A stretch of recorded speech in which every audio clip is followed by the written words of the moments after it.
Hey, I hope you're good. I just wanted to mention this because it's been on my mind ever since I had a conversation with someone, a few days ago. But if you're ever having a conversation with someone and then you happen to mention in that conversation that you have really big dreams for your life, and then that person turns around in response and says to you, yeah, but don't dream too big for your life, babe. Run.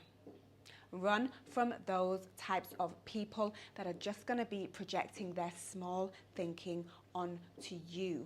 If you are dreaming big for your life, be careful when it comes to the people that you have around you.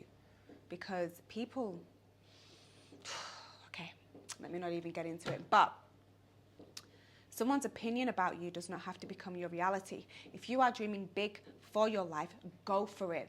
Go for it and believe in yourself. Shoot for the flipping moon.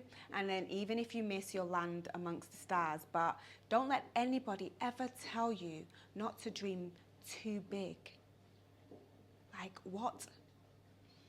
You can do anything that you set your mind to. I hope you know that. The only limitations that we have are the ones that we set on ourselves. They are the only limitations that we have. So yeah, dream big and go for it and believe in yourself more than anybody else.